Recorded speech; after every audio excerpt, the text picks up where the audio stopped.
I was having dinner with my family.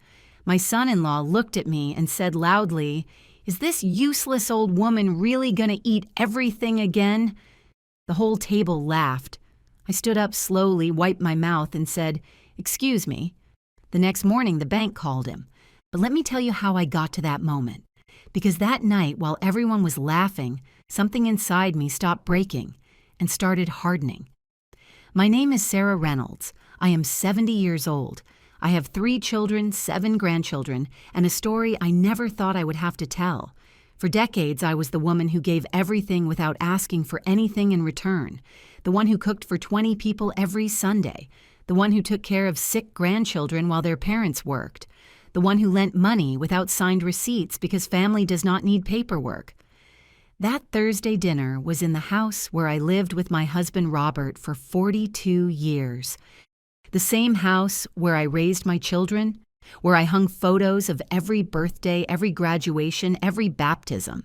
The terracotta walls I painted myself when I still had the strength to climb a ladder. The solid wood dining set we bought with Robert's first paycheck as an engineer. But that night, sitting at my own table, I felt like an intruder. Emily, my youngest daughter, had prepared roast chicken. Michael, her husband, was sitting at the head of the table. My place. The place where Robert sat every night for 4 decades. Now it was his. I occupied a chair in the corner near the kitchen as if I were the maid waiting for orders. The grandkids, Mason, who is 12, and Riley, who is 9, were glued to their phones. They did not even look up when I served the rice. Emily looked tired with deep circles under her eyes and her hair in a messy ponytail. Michael was wearing a new shirt, an expensive brand. The kind that costs what I used to spend on groceries for the whole week. I started to serve myself a second portion of chicken, just a little bit more. I had been cooking for years, but now I rarely ate comfortably in my own home. I always felt like I was in the way, that I was taking up space, that I was wasting resources that did not belong to me. That was when Michael blurted out those words. "Is this useless old woman really going to eat everything again?" The fork froze in my hand. I looked around the table. Mason smiled while looking at his cell phone. Riley stifled a giggle. Emily, my Emily. She lowered her gaze to her plate and said nothing. Nothing. Michael laughed harder, as if he had just told the best joke in the world. "I am just kidding, mother-in-law. Do not get mad. But you just repeat, and then you complain that your stomach hurts." My throat burned, not from the food, but from the words I wanted to scream that could not come out. I wiped my mouth with the cloth napkin, the one I embroidered 30 years ago with my family's initials. I left the fork on the plate, carefully making as little noise as possible. I stood up. "Excuse me." No one answered. No one asked if I was okay. While I walked up the stairs to my room, the smallest one in the house, the one that used to be the sewing room, I heard them laughing again. Someone turned on the television. I closed the door. I sat on the bed that creaked every time I moved. And there in the dark, with the taste of roast chicken still in my mouth, I made the most important decision of my life. No more. I took out my phone, an old model that Mason had called prehistoric last month. I searched for a number I had not dialed since Robert's funeral. Mr. Henderson, my lawyer, the same one who drafted my husband's will, the one who knew every detail of what I owned. I dialed. 3 rings. 4. Sarah. What happened? "Mr. Henderson, I need to see you tomorrow first thing in the morning, and bring all the documents. All of them." There was a silence on the other end, then with a serious voice. "Are you sure?" I looked at the closed door. Downstairs, an action movie could be heard. Explosions, screams, laughter. More sure than ever. I hung up. I breathed deeply. And for the first time in 5 years since Robert died and I let Emily and Michael help me with everything, I felt something like clarity. I did not know exactly what I was going to do, but I knew that humiliation would be the last one. Because what Michael did not know, what none of them knew, is that the useless old woman had built a fortune they could barely imagine. And tomorrow, I would start protecting it. If this story is touching your heart, subscribe to the channel so you can continue accompanying me in this tale. Because what is coming, even I did not see coming. That night, I could not sleep. I stayed staring at the cracked ceiling of my room, listening to the sounds of a house that no longer felt mine.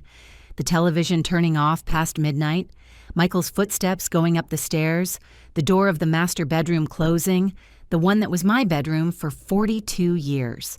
I got up before dawn, 5 in the morning. Outside it was still dark, but I could no longer stay still.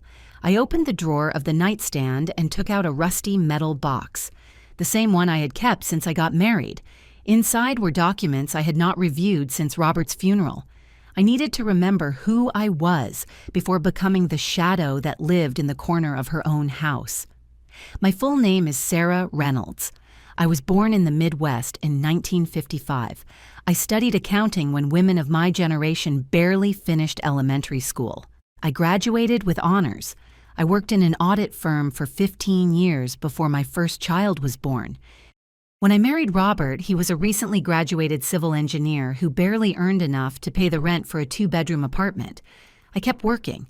My income paid the down payment for this house, the first furniture, the first truck we had, but no one remembers that. For my children, Dad was always the provider. I was just Mom, the one who prepared breakfast and checked homework. What they never knew is that when Robert started his construction company, I was his partner.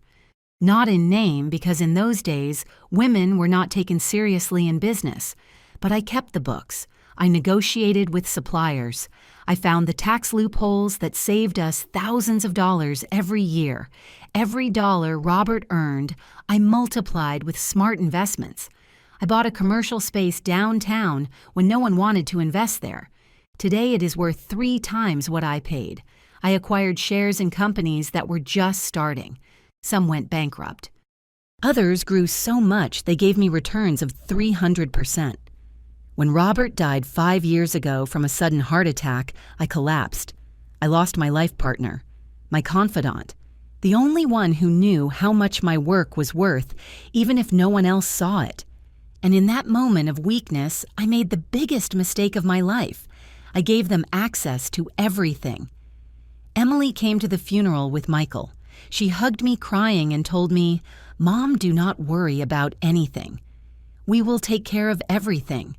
And I, devastated, believed her. I signed a limited power of attorney so she could help me with bank procedures, with the deeds, with utility payments. Just so you do not have to run around so much, Mom. You are not up for these hassles anymore. Michael suggested they move in with me, so you are not alone in this big house. I accepted. I thought it would be temporary. 3 months, maybe 6, 5 years have passed. Little by little, I stopped making decisions. Michael had an opinion on everything. Mother-in-law better not renew that certificate. The bank has very low rates. Do not worry about the property tax. I will pay it with your card. Why do you want to go out? I will bring you whatever you need. I convinced myself they were taking care of me, that I was a burden and should be grateful they put up with me. But that morning, with the documents spread out on my bed, I saw the truth with brutal clarity. The house in my name. Original deeds kept in a safety deposit box that only I could open. 2 commercial spaces downtown, in my name. Rented to a cafe and a boutique. Monthly income of $3,800 that was deposited into an account Emily managed for me.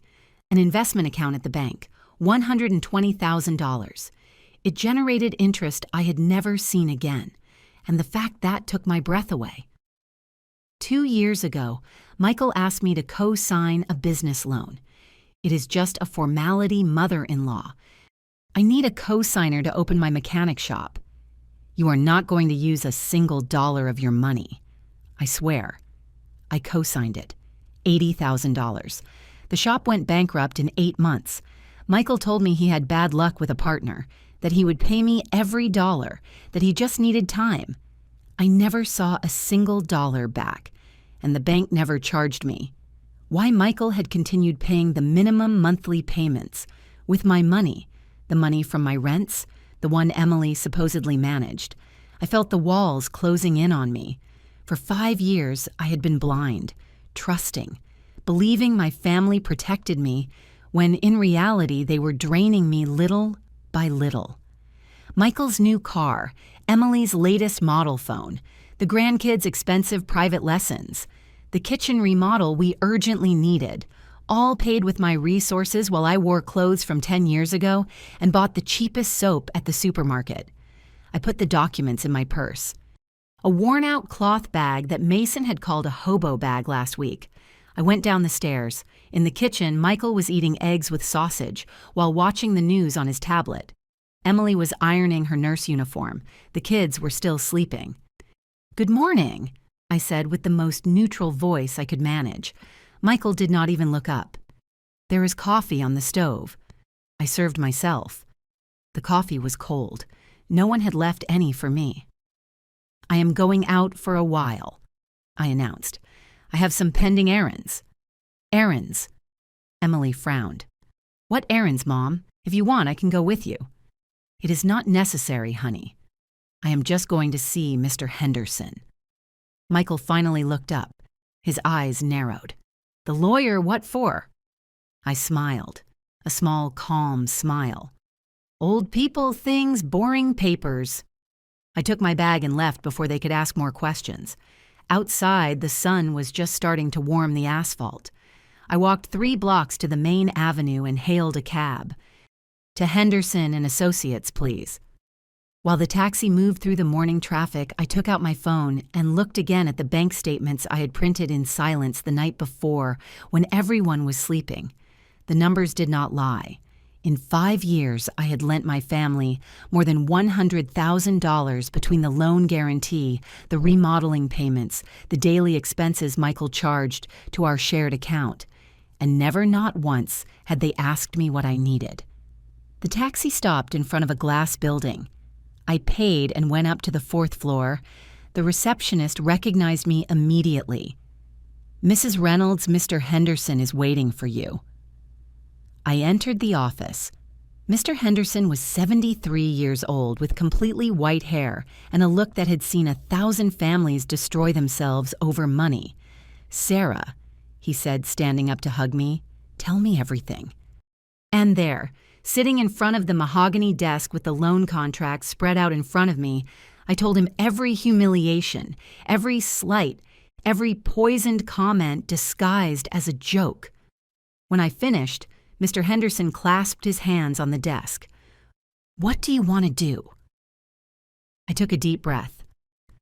"I want to get my life back, and I want them to learn that dignity is not negotiable, not even with family." Mr. Henderson nodded slowly. Then he opened a folder and started taking out documents. "Then let's start here." Mr. Henderson spread the documents on his desk like a surgeon preparing his instruments. Every paper represented a decision. Every signature I placed would be a step towards something that terrified me and liberated me at the same time. "Sarah, before making any move, I need you to understand something," he said with a firm voice. "Once you start, there is no turning back. Your family is going to react, probably badly. Are you prepared for that?" I thought about the laughter last night, about Emily's eyes looking down, about Michael sitting in Robert's spot as if it had always belonged to him. I am prepared. We spent 3 hours reviewing every detail. Mr. Henderson explained options I did not know I had, rights I had forgotten I possessed. First, the loan guarantee. Since Michael had never officially informed me about the real status of his debt, and since I signed under false information, because he said the business was doing well when it was already bankrupt, I could withdraw my guarantee. The bank would have to restructure the debt with only Michael as responsible. "They are going to call him in 48 hours, warned Mr. Henderson. "When they see he no longer has backing, they are going to demand guarantees or immediate payments." Perfect. Second, the power of attorney I gave Emily was limited. She could make transactions, yes, but not sell properties or take loans in my name. However, that power could be revoked at any time. If you revoke the power, she will no longer be able to touch your accounts, nor the rents, nor the investments. My hand trembled over the document. Revoke the power from my own daughter. Tell her I did not trust her, but did I really trust her? Or was I just afraid of being alone? What happens with the house? I asked. They live there with me. Mr. Henderson leaned back in his chair. The house is yours. They are your guests. You can ask them to leave at any time. Legally, you have every right. Guests. In my own house, my daughter and son-in-law were just guests. Give me time to think about that, I said. I do not want to leave Emily on the street. She is still my daughter. Of course, but Sarah, you do not deserve to live as a prisoner in your own home either. I signed the first documents. Withdrawal of the guarantee.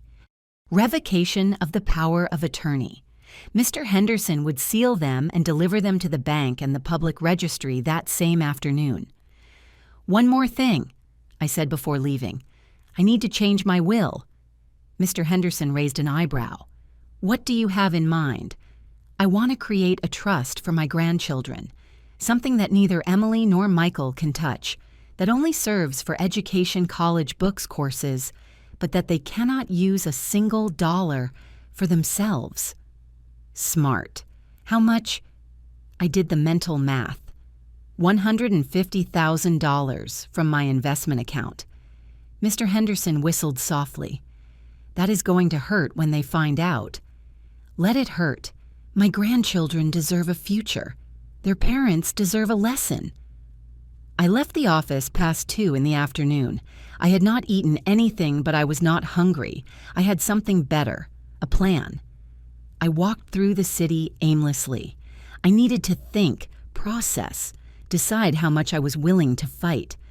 I stopped in front of a small church, St. Michael's Parish. I went in. The smell of incense and candle wax enveloped me like a hug from my childhood. I sat on a back pew and looked at the altar. Robert, I whispered, I wish you were here. You always knew what to do. But Robert was not there, and I had spent 5 years waiting for someone else to solve my life. I closed my eyes. I remembered fragments of the last years, not just the humiliation of last night. There were signs from much earlier, the 68th birthday that no one remembered. Michael organized a barbecue that day to watch football with his friends. He did not even ask me if I wanted to invite anyone. Last Christmas, when I bought gifts for everyone with my money and they gave me an extra large size sweater. So you are comfortable, mother-in-law. It was horrible. Mustard color with an embroidered reindeer. I wore it once so as not to be rude and then stored it at the bottom of the drawer. The times I went down to the living room and Michael changed the channel without asking what I was watching. You already saw enough mother-in-law. Now it is my program's turn. The meals where I served everyone first, and when it was my turn to eat, the food was already cold. No one ever waited for me. The comments. God, the comments. You are too old for that. Better stay at home. Do not tire yourself out. Let me do it. You do not understand how this works anymore. Oh, mother-in-law, you and your ideas from the 50s. Small stabs disguised as concern. And I accepted them all, one by one, because I was afraid. Afraid of bothering. Afraid they would leave me alone.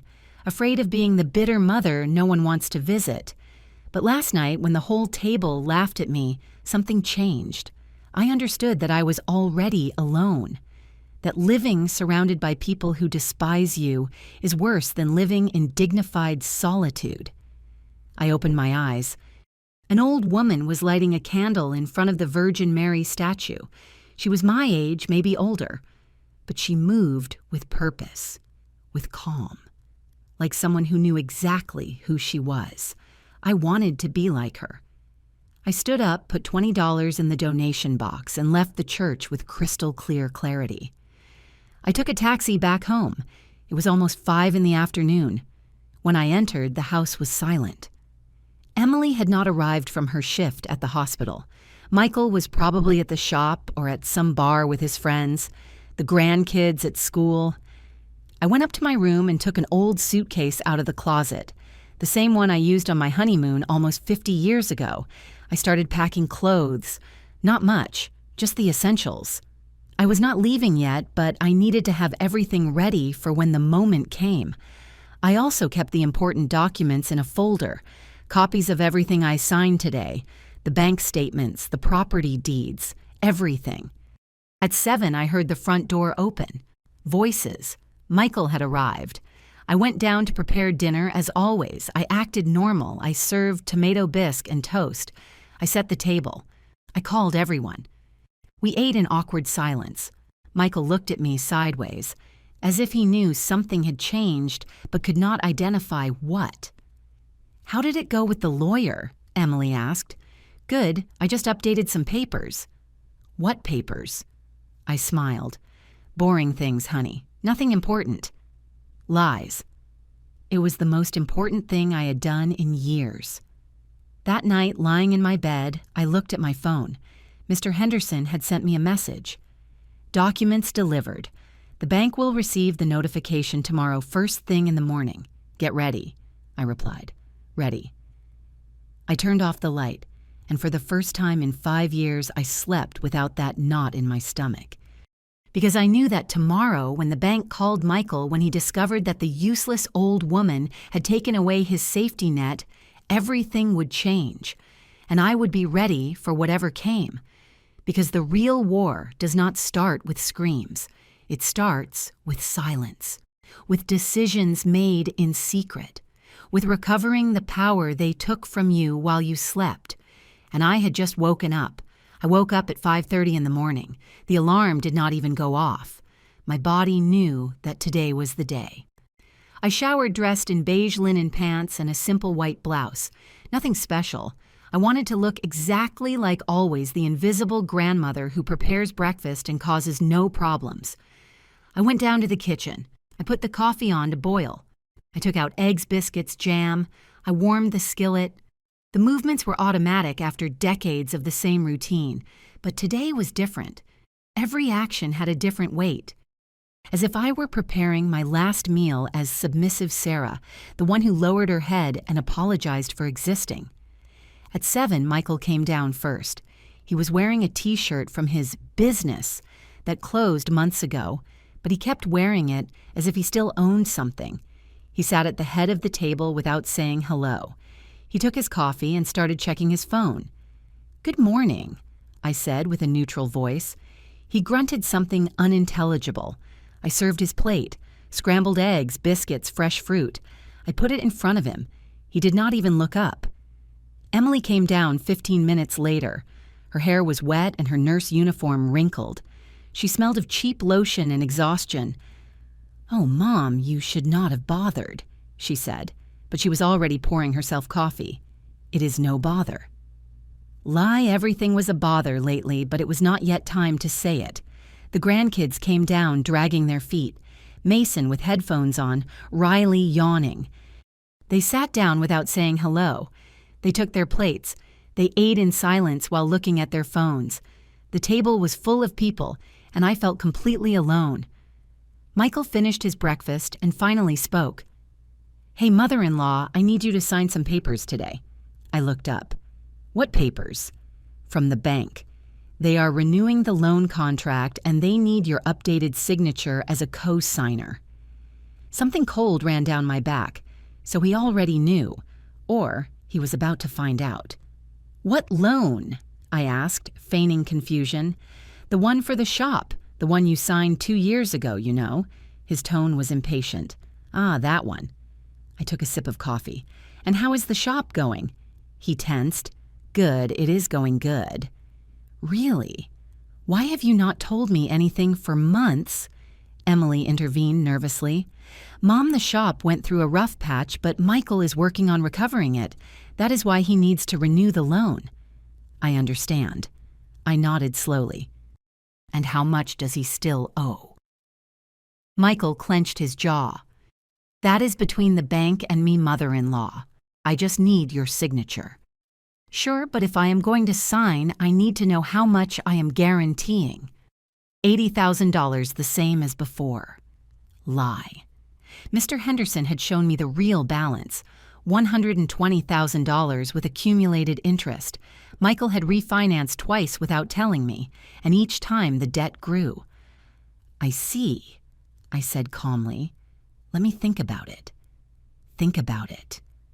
Michael slammed the fork onto the plate. "There is nothing to think about. You already signed before. It is just renewing." "Yes, but before they had not explained it well to me.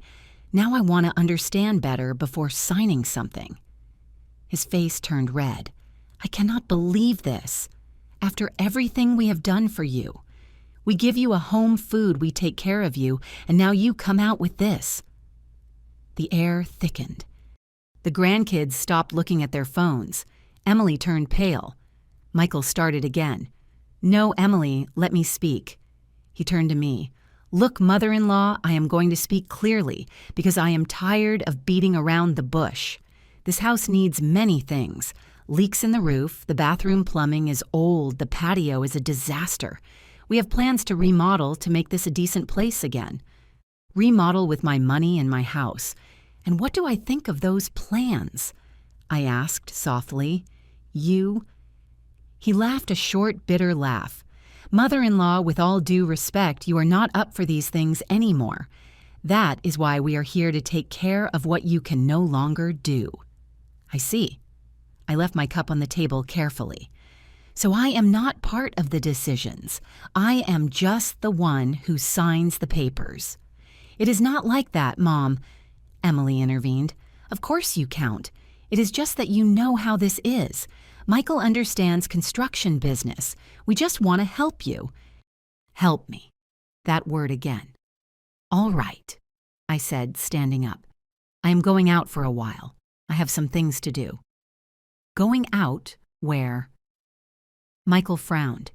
"To walk to clear my head, and the papers, I will see them when I return." I took my bag and left before he could continue questioning. I walked 4 blocks to a small coffee shop. I sat by the window and ordered a latte. I took out my phone.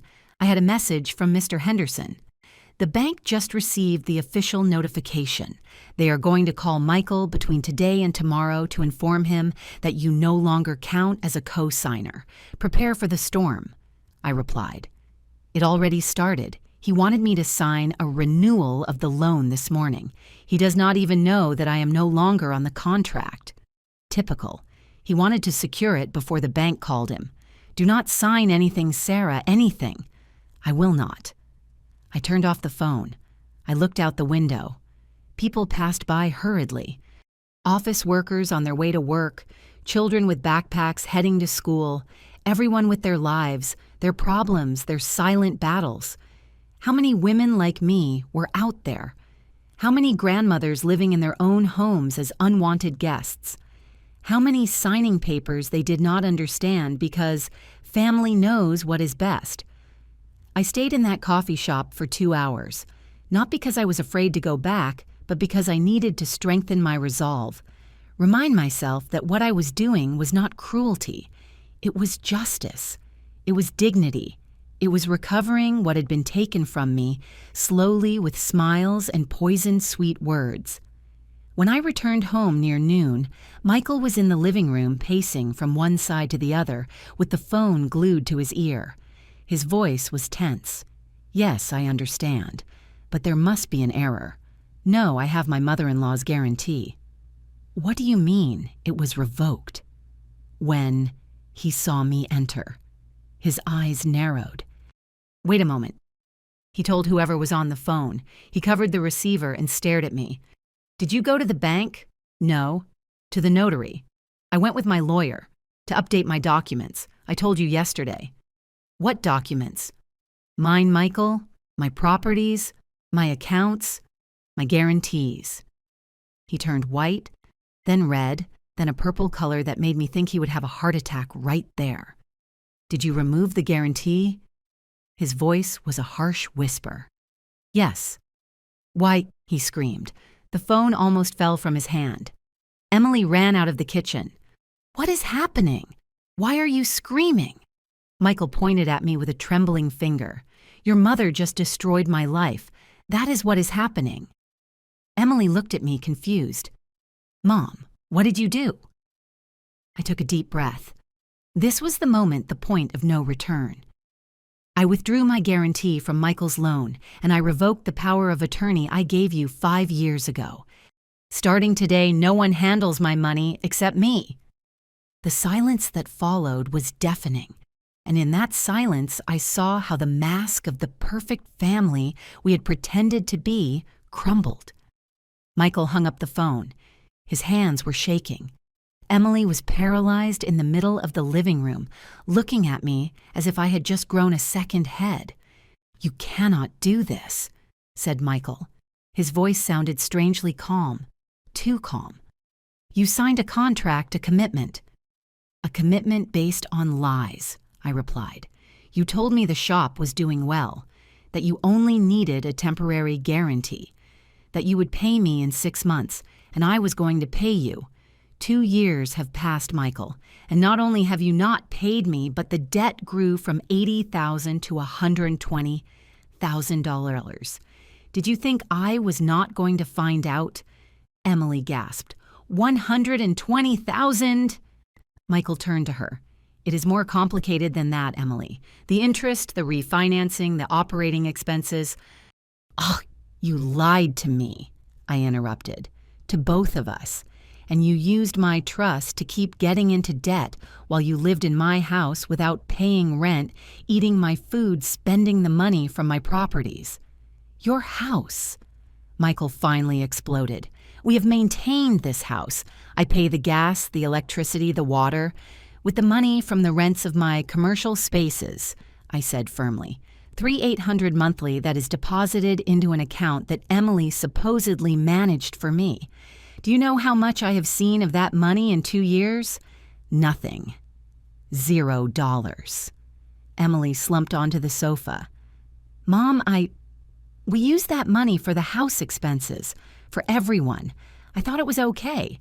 I thought it was what you wanted. You never asked me what I wanted." "Because you never said anything," Michael shouted. "Always there, quiet, cooking, cleaning. How are we going to know you had a problem with something if you never spoke?" "The day before yesterday at dinner I spoke. You called me a useless old woman, and the whole table laughed. That was my sign that speaking served no purpose." Michael clenched his fists. "It was a joke, a damn joke." "Well, I did not laugh." A dense silence fell. Mason and Riley had appeared on the stairs, listening to everything. Riley had tears in her eyes. Mason looked scared. "Mom," said Emily with a broken voice, "what are you going to do? Are you going to kick us out?" The question floated in the air like a suspended knife. "No," I finally replied. "Not today, but things are going to change. Radically." "What does that mean?" asked Michael with suspicion. "It means that we are going to finish this conversation with my lawyer present. Tomorrow at 10 in the morning in his office. Both of you." "I am not going to any office," said Michael. "I do not have to account to you. Then on Monday, I start the legal eviction process and a lawsuit for the $120,000 you owe, plus interest. You decide." His face contracted in a grimace of rage and helplessness. "You are threatening me." "I am setting limits, something I should have done 5 years ago." I took my bag and went up to my room. My legs were shaking, but I did not stop until I closed the door. I sat on the bed and took 3 deep breaths. 4, 5. I had done it. I had said everything. There was no turning back. My phone vibrated. "Mr. Henderson." "How is it going?" "Everything exploded," I told him. "Meeting tomorrow in your office at 10. "Perfect. I have all the documents ready. Bank statements, contracts, receipts. They will not be able to deny anything." "Thank you, Henderson." "Sarah, are you okay?" I thought about it. Was I okay? I had just dynamited my relationship with my daughter and son-in-law. I had probably traumatized my grandchildren. My house felt like a battlefield. But also, for the first time in years, I felt alive. "I am okay," I replied. Scared, but okay. "That is normal. You are doing it perfectly." I hung up and looked around my small room. The suitcase I had packed was still under the bed. Maybe I would need it soon. The rest of the day passed in a frozen silence. No one came down to eat. I made lentil soup just for me. I ate in the kitchen, looking out the window toward the backyard where Robert had planted a lemon tree that no longer bore fruit. At 8 at night, I heard Michael and Emily arguing in their room. Muffled screams, sobs, more screams. At 9, they knocked on my door. Yes, Emily entered alone. Her eyes were swollen and red. She sat on the edge of my bed without asking permission. "Why didn't you tell me you felt this way?" she asked with a broken voice. "I told you 1,000 times with silences, with looks, by leaving the table. You did not want to see." "It is not fair, Mom. You cannot blame me for everything." "I do not blame you for everything.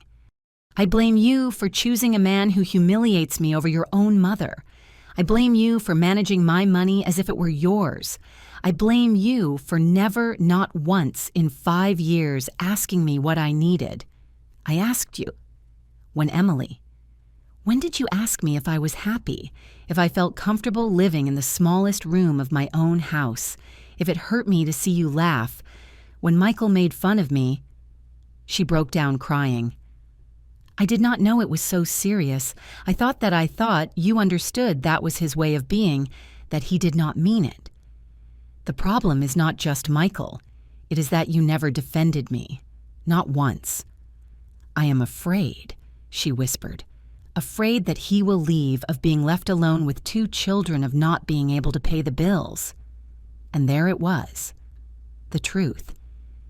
Emily had not protected me because she needed me less than him, because her fear of being alone was bigger than her love for me.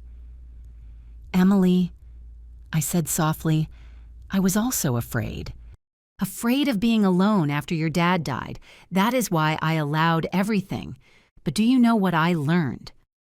That being alone with dignity is better than being accompanied with humiliation. What is going to happen tomorrow? You are going to hear the conditions, and you are going to decide if you can live with them or if you prefer to look for another place. We do not have money for another place. Then you are going to have to learn to respect me in mine." She stood up slowly. At the door she turned.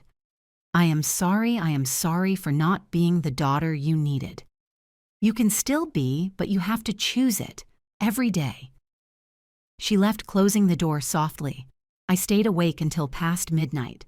I mentally reviewed every document Mr. Henderson had prepared for me. The options, the scenarios. Tomorrow I would present my proposal. 6 months to find another place while they paid me a symbolic rent of $500 a month. Partial debt forgiveness. I would only salvage 40,000 of the 80,000 I lent.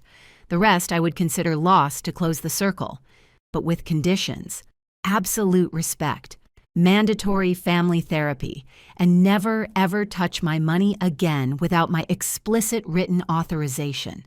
If they rejected the proposal, I would evict them in 30 days and sue for the full debt. They were tough options, but fair, because I had learned something fundamental. Forgiveness without consequences is not forgiveness. It is permission for them to hurt you again, and I was no longer willing to give that permission. The morning arrived gray and heavy, as if the sky knew something was going to break definitively. I got up at 6, got ready carefully. A simple burgundy dress, my pearl necklace Robert gave me on our 20th anniversary, comfortable closed shoes. I wanted to look like what I was, a 70-year-old woman who knew exactly what she was worth. I went down to make coffee, only for me. No one else had come down yet. At 8, Michael appeared. He did not look at me. He poured coffee in silence, took a piece of bread from the bin, and sat in front of the TVs. Emily came down 20 minutes later. Her face was swollen from crying so much. The grandkids did not come down. I guess they had been told to stay in their rooms. "We are leaving at 9:30, I announced. "The appointment is at 10. The office is 20 minutes from here." No one answered. At 9 o'clock, Michael finally spoke. "I am not going to go." "Then I start the legal process on Monday. I already told you." "This is ridiculous, talking to a lawyer as if we were criminals." "You are not criminals, but you are debtors, and I am the creditor. That is how things work." He stood up abruptly. "You know what, mother-in-law, for 5 years we have put up with you. Your silent complaints, your long faces, your way of playing the victim. You could have said something at any moment." "I said it, Ed. By leaving the table when you humiliated me, but no one noticed. Or worse, no one cared." "It was a joke." "Jokes are made between equals, Michael. You treat me as if I were your servant, and everyone allows it." Emily intervened with a trembling voice. "Mom, please, let's talk in a civilized way. I am going to go to the appointment." "Then I am going just to accompany you," grunted Michael. "But let it be clear, I am not going to sign anything that does not suit me." "No one is forcing you to sign anything," I replied, "just to listen." We left the house at 9:30. We took Michael's car, that latest model Nissan he bought with my money without telling me. The journey was silent except for the radio on at low volume. Emily was in the back seat looking out the window. I was in front with my bag on my lap, feeling the weight of the documents I carried inside. We arrived at the office building 5 minutes before 10. We went up in the elevator without speaking. Michael clenched and unclenched his fists. Emily was biting her nails. The receptionist showed us in immediately. Mr. Henderson was waiting for us in the conference room, not in his office. He wanted this to be formal, official. "Good morning," he greeted with a professional tone. "Sit down, please." We settled around a long mahogany table, Mr. Henderson across from us with perfectly organized folders, me by his side, Emily and Michael on the other side like defendants in a trial, because in a way they were. Mr. Henderson opened the first folder. "Let's start by establishing the facts. Mrs. Sarah Reynolds, widow of Reynolds, legal owner of a house located in the suburbs, 2 commercial spaces downtown, an investment account at the bank for $120,000, and other minor assets." "Correct. Correct," I replied. "In July 2023, you signed as a guarantor for a business loan of $80,000 in the name of Mr. Michael Davis here present correct." "Correct. The loan was to open a mechanic shop which, as you were informed, was going to generate enough profits to pay the loan in 18 months. Is that so?" "Yes." Mr. Henderson took out a document and slid it across the table toward Michael. "Mr. Davis, this is the current statement of that loan. Can you confirm the balance?" Michael barely looked at it. His jaw was tense. $120,000. "And how much of the principal have you paid?" Silence. "Mr. Davis, I asked you a question." $12,000, he murmured. Emily turned to see him incredulous. "Only $12,000 in 2 years. The business did not work as I expected." "The business closed a year ago," Mr. Henderson interrupted, "and you have been paying only the minimum interest with the money from Mrs. Sarah's rents without her explicit knowledge." "She knew. Emily handled the accounts." Emily turned pale. I thought Mom agreed. You told me you had spoken with her." "Of course I spoke with her. I told her I needed the money to maintain the house." "You lied," I said with a firm voice. "You never told me you were using the rents to pay your debt. You told me it was for house utilities, for food for the kids. It was the same thing. Everything was for the family." "No, Michael. It was to save your failed business, to maintain your lifestyle, to buy that car." I pointed out the window toward the parking lot. Mr. Henderson took out another document. "The car, a 2023 Nissan sedan, value of $35,000, bought in cash with a withdrawal from Mrs. Sarah's rent account in March of last year. Did she authorize that purchase?" "I had power of attorney," started Michael. "The power was Emily's, not yours, and the power was for administration, not for personal purchases. Legally, that purchase is questionable." Michael stood up abruptly. "This is a circus. Did you bring us here to shame me?" I brought you here to show you the truth, I said, standing up too. For 5 years, you have lived off my money while treating me like garbage, and my daughter let you do it because she was more afraid of losing you than of losing me. Mom, that is not fair. Emily also stood up, tears running down her cheeks. Not fair. Do you know what is not fair, Emily? That on my 68th birthday, no one remembered because Michael organized a gathering with his friends. That at Christmas, you gave me an ugly sweater you bought on sale, while I gave everyone expensive electronics. That every time Michael insulted me, you lowered your gaze and stayed quiet. I did not know what to do. You could have defended me. Just once. That is the only thing I needed. Mr. Henderson cleared his throat. Ladies, sir, let's sit down. We still have a lot to review. We sat down. Michael's face was red with rage. Emily sobbed silently. Mr. Henderson continued with an implacable tone. Besides the loan and the car, we found other questionable expenses. A trip to Cancun last year for $4,000, music lessons for the kids, for 800 monthly subscriptions to streaming services, restaurants, brand name clothes, everything charged to the account that was supposedly to maintain the house.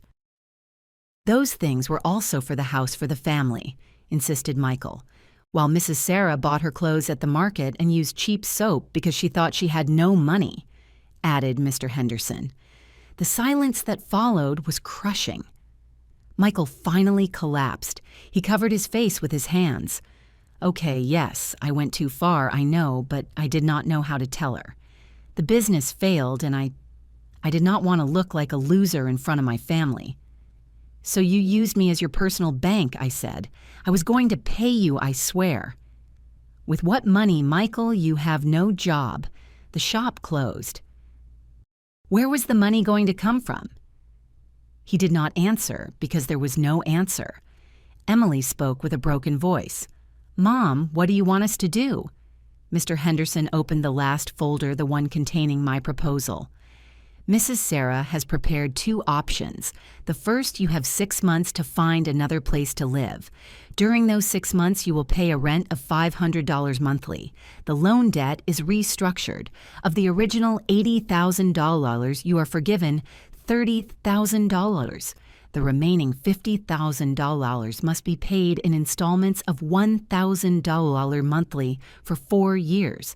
If you miss a single payment, the entire debt becomes immediately due with legal interest. And the second option, asked Emily, eviction in 30 days and judicial lawsuit for the full $120,000. That would include the seizure of the car and any other asset you possess. Michael looked up. You are destroying me. No, I replied with a firm voice. I am setting limits. Something I should have done a long time ago. And Michael, if you accept the first option, there are additional conditions. Which ones? Absolute respect. 0 insults, 0 mockery, 0 derogatory comments, monthly family therapy, the 4 of you, including the kids, and never ever touch my money again without my written authorization and in front of a notary. That is impossible, started Michael. Then take the second option. I interrupted him. I already made my decision. Now it is your turn to make yours. Emily looked at him. Michael looked at her. And in that exchange of looks, I saw everything. The fear, the shame, the helpless rage. We need time to think about it, said Emily finally. You have until Monday at 5 in the afternoon, replied Mr. Henderson.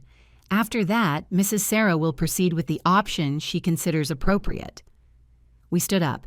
Michael left first without saying goodbye. Emily stopped at the door.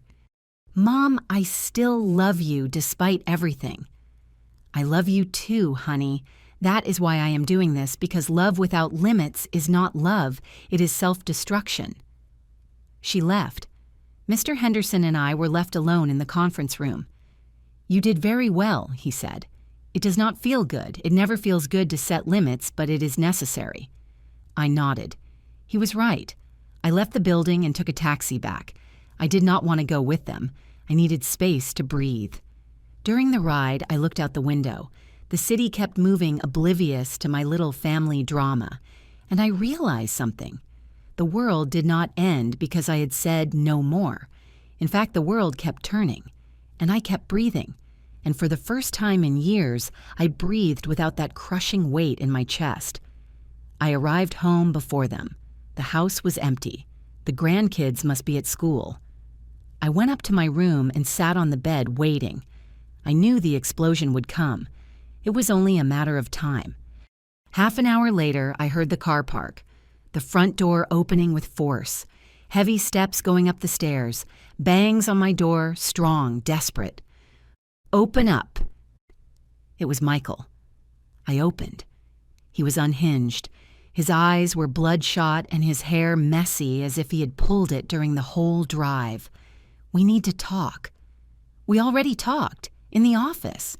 "No, now we are going to talk for real, without lawyers, without papers, just you and me." Emily appeared behind him. "Michael, please, let me talk to her." I stepped aside and let them pass, the three of us in my small room. Michael walked in circles like a caged animal. Emily sat on the only chair. I stayed standing by the window. "Do you know what bothers me the most?" Michael started. "It is not the money. It is not the papers. It is that for 5 years you acted like everything was fine, as if you did not care about anything, and now you come out with this." "I acted like that because I was afraid," I replied. "Afraid that if I said something you would leave me alone. Afraid of being the bitter mother-in-law, afraid of losing my family." "Well, you are going to lose it. Is that what you want?" "I want respect. If to have respect, I have to be alone, then yes, I prefer that." Michael laughed, a bitter laugh. "Broken. Respect, sure, but you never respected my effort, my work, my attempt to get ahead." "Your effort."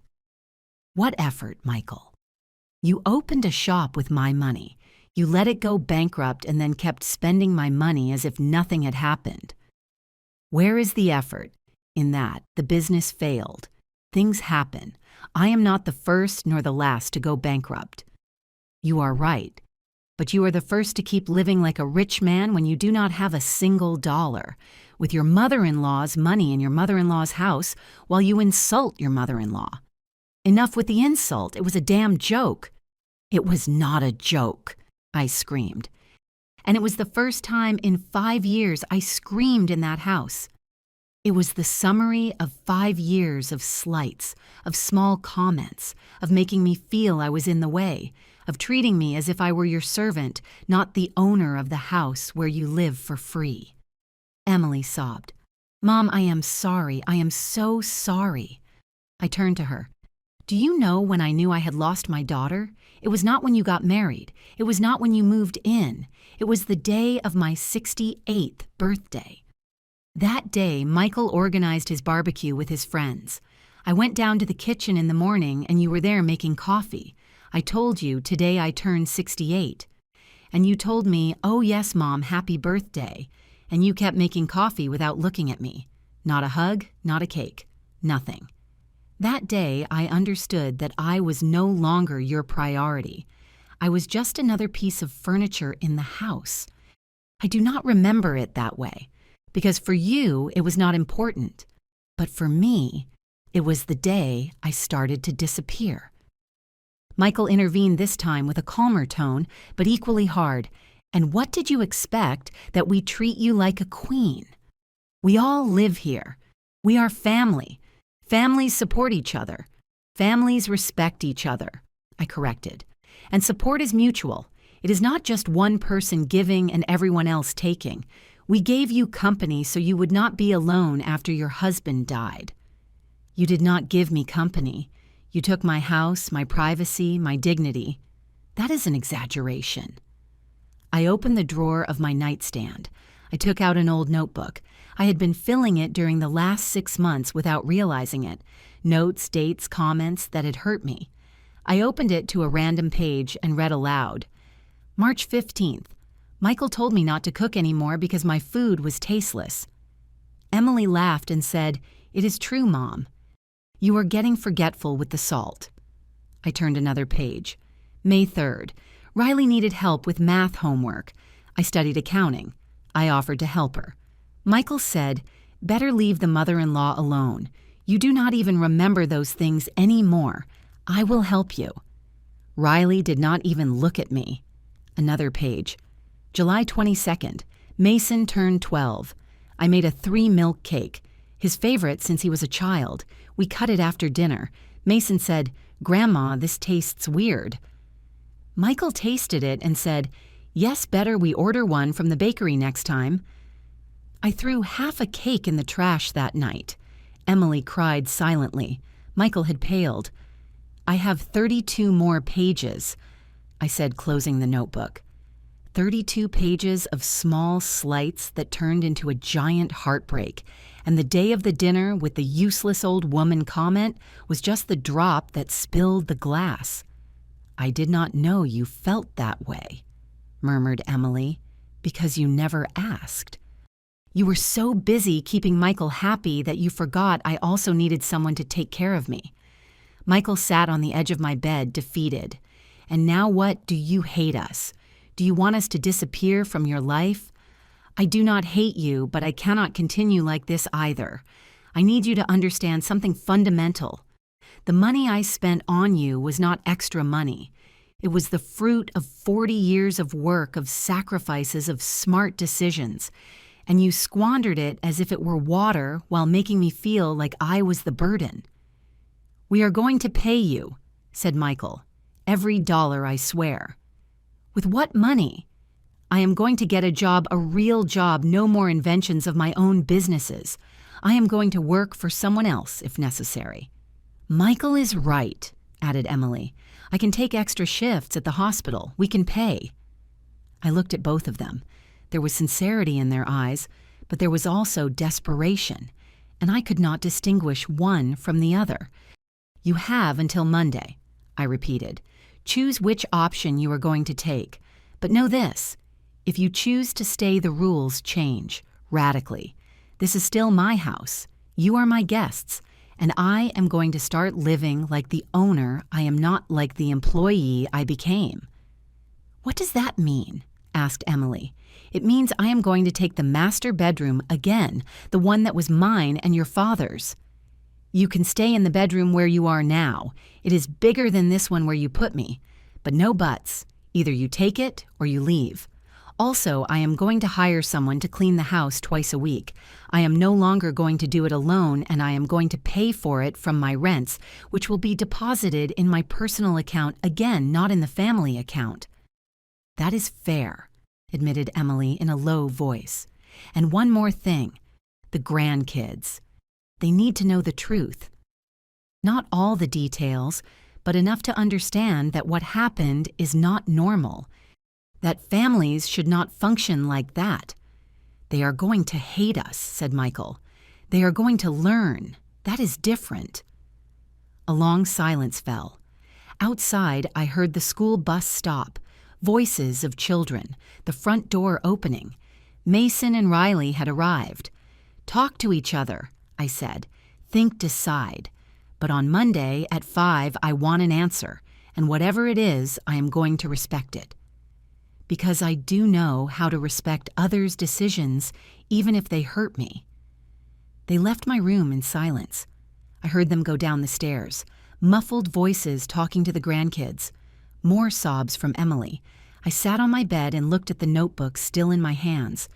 32 pages of accumulated pain. I wondered how many women in the world had similar notebooks. How many grandmothers, mothers, aunts writing in silence every wound because they did not have the courage to say them out loud. I opened the window. The fresh air entered my room. I breathed deeply. And I took the notebook, that notebook full of sadness, and I tore it, page by page, slowly, like a ritual, because I did not need it anymore. I had already said everything I had to say, and whatever they said on Monday, I had already won. I had recovered my voice. The weekend was strange, like living with ghosts in a house haunted by recently revealed secrets. Saturday morning, Mason and Riley avoided me. They went into the kitchen, grabbed cereal, and ran to their rooms. I guess Emily and Michael had told them something, but not everything. The children looked at me as if I were a stranger, or worse, as if I were the villain of a story they did not understand. Emily spent all Saturday locked in her room. I heard her crying through the walls. Michael left early and did not return until night. He smelled of beer and cigarettes when he entered. I spent the day reorganizing my documents, separating what was mine from what had been ours. It was more than I thought and less than it should have been. Sunday afternoon, Emily knocked on my door. "Mom, can we talk alone?" "Sure." We entered my room and she closed the door. She sat on the bed with her legs crossed like when she was a child and came to tell me her problems at school. But she was no longer a child. She was a 43-year-old woman with wrinkles of worry on her forehead and gray hairs she covered with cheap dye. "I do not know where to start," she said. "Start where it hurts the most." She took a deep breath. I think you are right about everything. And that is what hurts me the most, that for 5 years without realizing it, I stopped seeing you as my mom and started seeing you as a resource, as someone who was there to make our lives easier.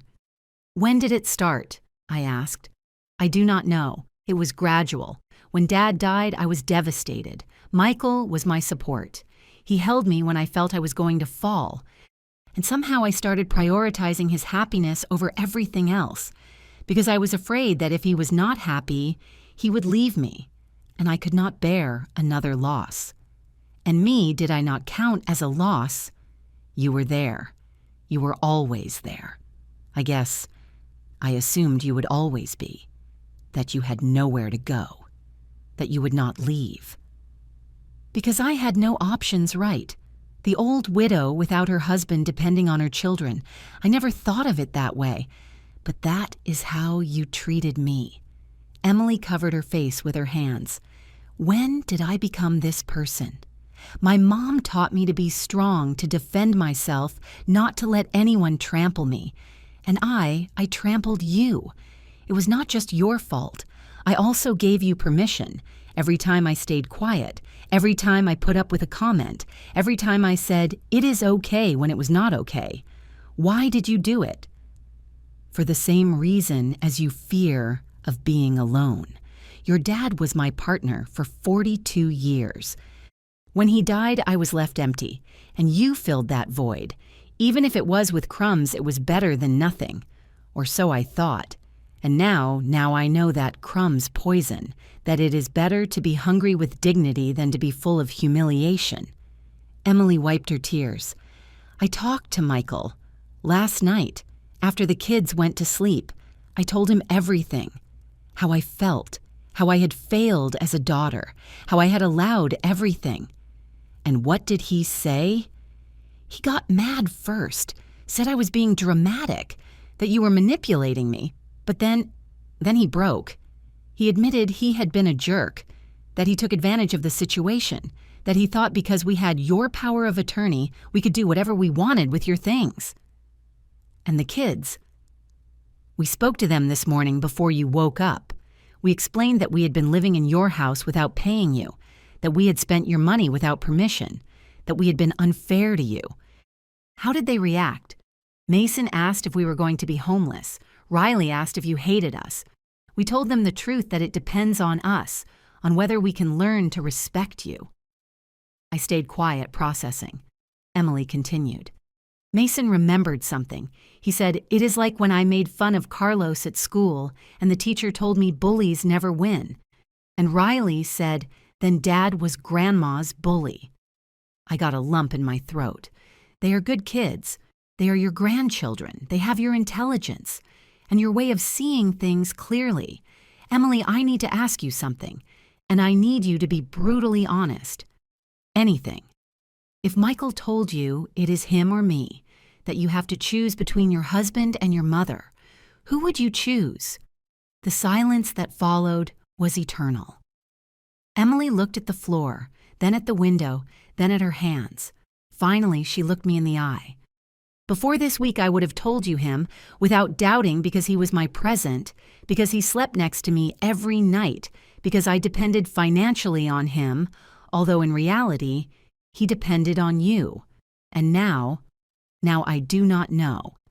And I think that doubt is an answer in itself, because if I really loved Michael the way I should, there would be no doubt. But there is, and that terrifies me. Why does it terrify you? Because it means these 5 years were a lie, that I stayed with him out of fear, not out of love, that I sacrificed my relationship with you to maintain a marriage that maybe was never as solid as I thought.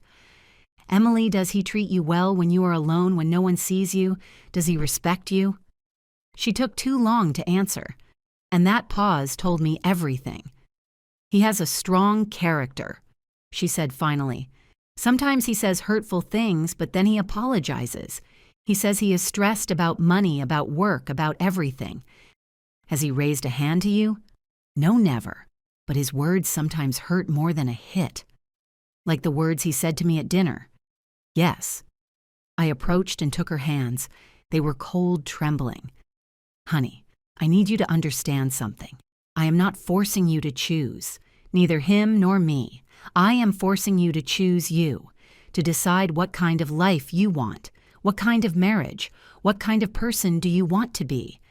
I am afraid. I know, I was afraid too, but do you know what I discovered? That the fear of being alone is worse when you are accompanied by people who make you feel alone. True loneliness is not being physically alone. It is being surrounded by people who do not see you. Like you were with us. Exactly. Do you forgive me, Mom? The question floated in the air. Did I forgive her? Could I forgive 5 years of emotional abandonment, of silent complicity, of prioritizing a man over her own mother? I forgive you, I said finally. But forgiveness does not mean things go back to how they were before. It means I am willing to build something new, something better. If you are too, I am, I swear. Then prove it. Tomorrow at 5, with your answer. She nodded, she hugged me, and for the first time in 5 years, that hug felt real. Not forced, not guilty, real. When she left my room, I stayed sitting on the bed looking at the wall. I thought of Robert, how he would have handled all this, probably with more hardness than me. Robert did not tolerate disrespect. He said family was the most important thing, but respect was the glue that held it together. Am I doing it right, love? I whispered to the air. There was no answer, but in my heart I felt yes, that after 5 years of losing myself, I was finally finding the way back. That night I dined alone in the kitchen, a simple sandwich with a glass of water. I did not prepare for anyone else. And when Mason came down looking for food, I looked at him and said, "There is ham and bread in the fridge. You can make yourself something." "Are you not going to cook, Grandma?" "No, not today." "Are you mad at us?" I approached and caressed his hair. I am not mad, I am tired. But I am working on stopping being tired. Do you understand? I think so. Dad said we were unfair to you. Your dad is right. I am sorry, Grandma. I am sorry too, my love. Sorry you had to see all this. Are we going to leave your house? I do not know yet. That is decided by your parents tomorrow. I do not want to leave. I like living here, although I understand if you want us to leave. My teacher says we all deserve respect, even grandparents. I smiled sadly, especially grandparents. I hugged him, and in that hug I remembered why I was fighting, not just for me, also for them, to teach them that love without respect is not love, that family is not an excuse for abuse, that older people are not disposable. I went up to my room and got ready to sleep. Tomorrow would be Monday. Tomorrow at 5 in the afternoon, I would know if my family would choose to respect me or if they would choose to leave. And although it hurt, not knowing the answer for the first time in years, I slept with a clear conscience. Because finally, I had spoken my truth, and that no matter what happened, tomorrow was already a victory. Monday dawned with a brutal clarity, As if the universe knew that today everything would be defined, I got up early. I got ready carefully. Black dress pants, immaculate white blouse, my pearl necklace. I wanted to look exactly like what I was, a woman who knew her worth. I ate breakfast alone, black coffee and toast. Simple. Enough. At 9, I left the house. I did not tell anyone where I was going. I no longer had to give explanations. I took a taxi to the bank. I needed to confirm that all changes were in order. The account executive, a young woman named Patricia, received me with a professional smile. "Mrs. Reynolds, everything is ready. The rents from your spaces are now deposited directly to your personal account. Mr. Davis no longer has access." "And does he know?" "He received an official notification last Friday." "Perfect." Patricia showed me the statements. In 2 months, when the next rent was deposited, I would have total control over my income again. $3,800 monthly that I could use however I wanted. For me, for my needs, for my future. "Anything else I can do for you?" asked Patricia. "Yes, I want to open an additional savings account separate with a specific goal." "What would that goal be?" "An apartment small for one person just in case." Patricia nodded sympathetically. She asked no questions. Surely she had seen similar cases. Older women recovering their independence, preparing for the worst while hoping for the best. I left the bank feeling powerful. I had options. I was no longer trapped. I walked through the city aimlessly. I entered a bookstore and bought 3 novels I had wanted to read for years, but never had time. I entered an elegant coffee shop and ordered a cappuccino with a piece of carrot cake. I sat by the window and read 30 pages of one of the novels. No one interrupted me. No one needed me. And it was glorious. At 3 in the afternoon, I returned home. I found Emily in the living room. She was sitting on the sofa with her hands clasped, nervous. Michael was not there. "Where is your husband?" I asked. "He went out to look for work." "Seriously, Mom, he went to 3 places today, mechanic shops. He is willing to work as an employee if necessary." "That is good." "Mom, I need to tell you something before 5 arrives." I sat in front of her. "I'm listening." Last night, after everyone went to sleep, I was awake thinking about everything, about these 5 years, about who I was before getting married and who I became after. And what did you discover? That I lost something important. My dad always told me, "Emily, never let anyone dim your light." And I let Michael dim it, little by little, without realizing it. Did he ask you to dim it? Not directly, but every time I had a different opinion, he got upset. Every time I wanted to do something without him, he got jealous. And I, instead of defending myself, adapted. I kept making myself small so he would feel big. And with me, with you, it was worse. Because you were stronger than me, more secure. And I think he felt threatened by that, by your independence, by your intelligence. And instead of defending myself and you, I let him make you small too. Her voice broke. I waited in silence while she regained her composure. This week, when I saw all the documents, when I heard everything you had achieved, everything you built with Dad, I realized something. You are not the useless old woman Michael said. You are the smartest woman I know. And I was so stupid, I did not see it. You were not stupid. You were human. Love blinds us sometimes. It was not love, Mom. It was fear disguised as love. The words remained floating between us, truths so painful they cut when pronounced. "What are you going to do?" I asked. "I do not know yet, but I know I cannot continue like this. Michael and I need therapy, couples, individual, whatever. Because if we are going to stay together, it has to be for real, not out of fear, not out of convenience, but because we choose to work on this.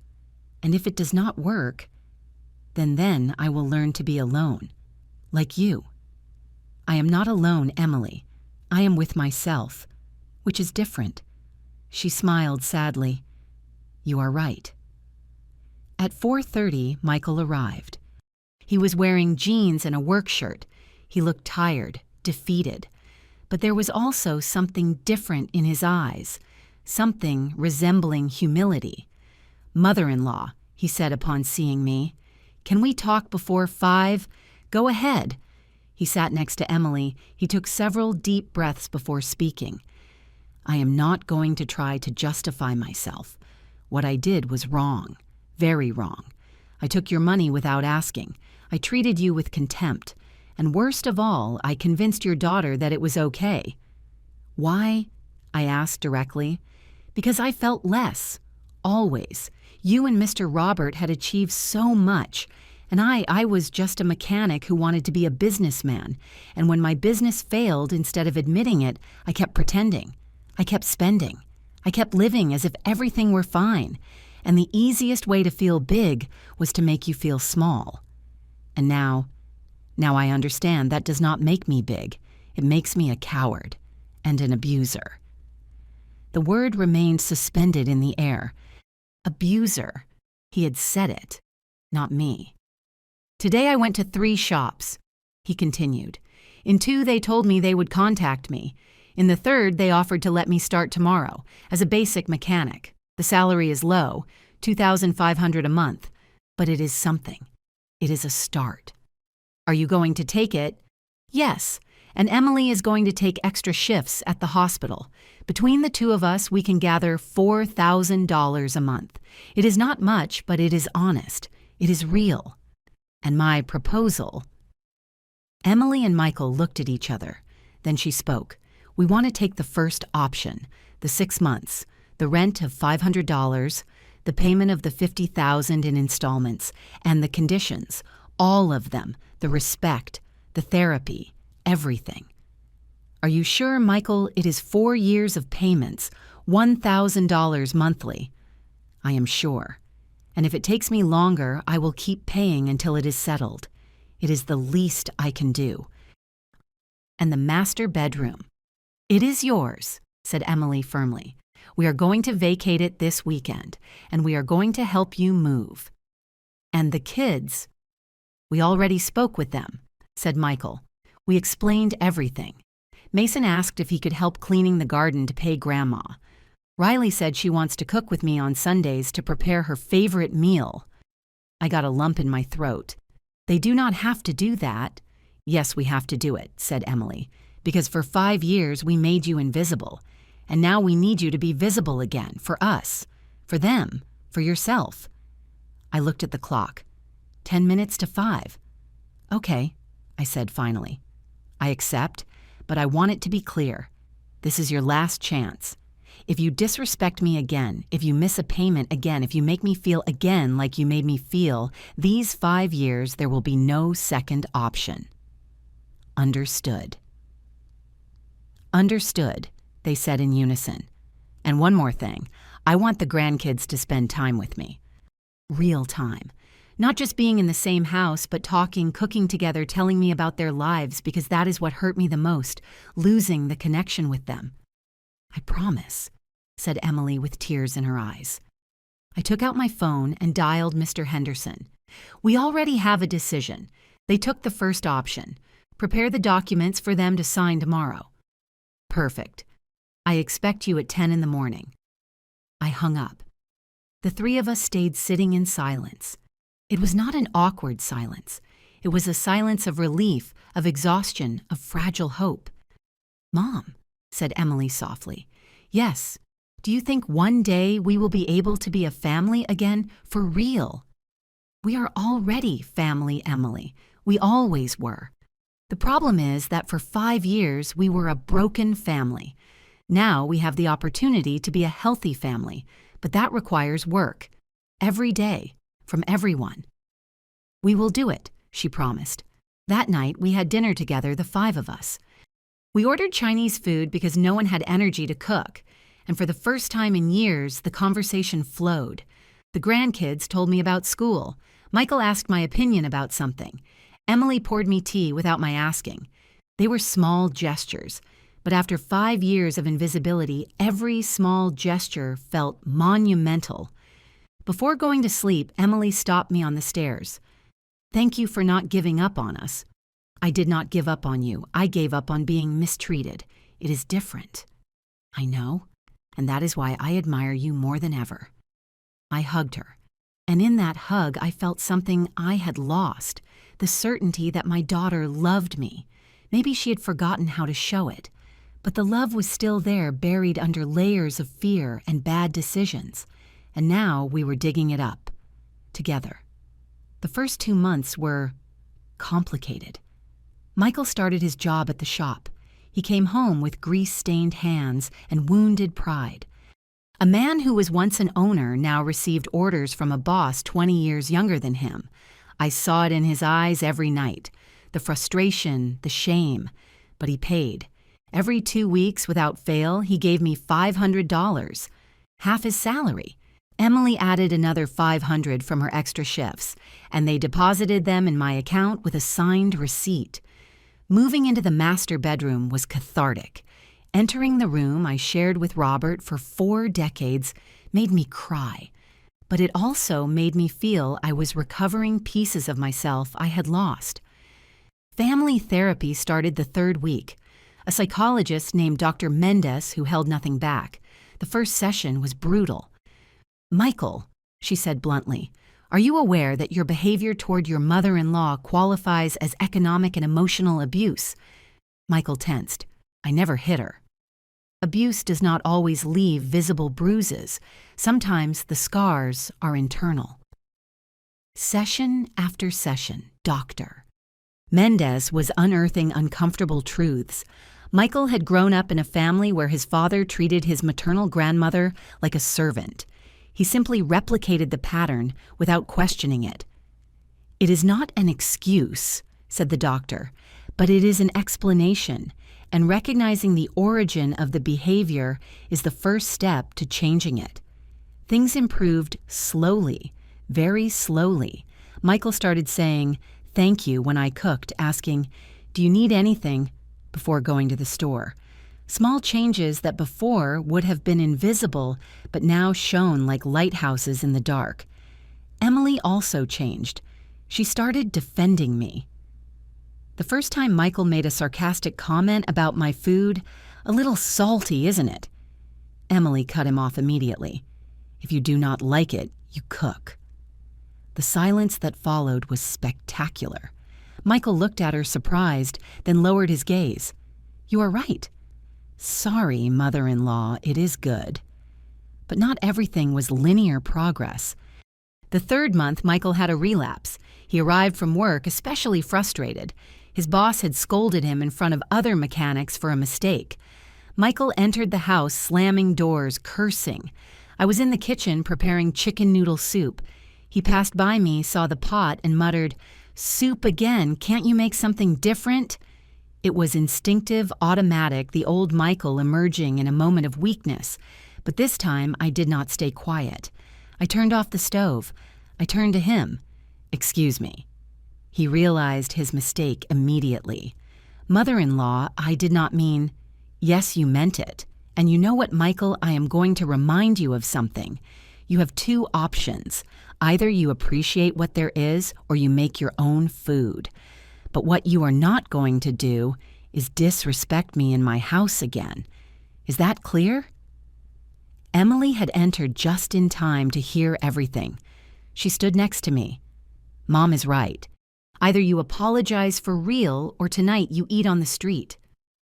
Michael looked at both of them, and for the first time I saw something I had never seen in him. Genuine shame.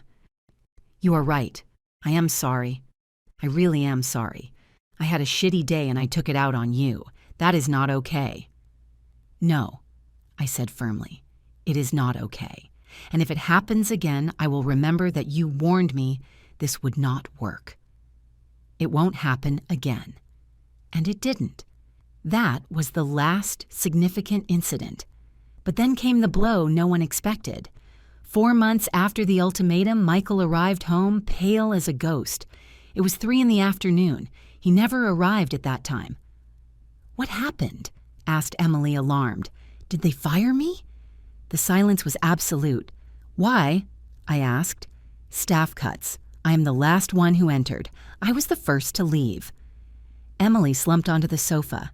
My God, and now what do? We have to pay you $1,000 in 5 days. I know, said Michael with a broken voice. I know. I watched them both crumble. Part of me, the hurt part, felt a dark satisfaction. See, you cannot comply. You cannot keep your promises. But another part of me, the part that was still a mother and grandmother, felt something different.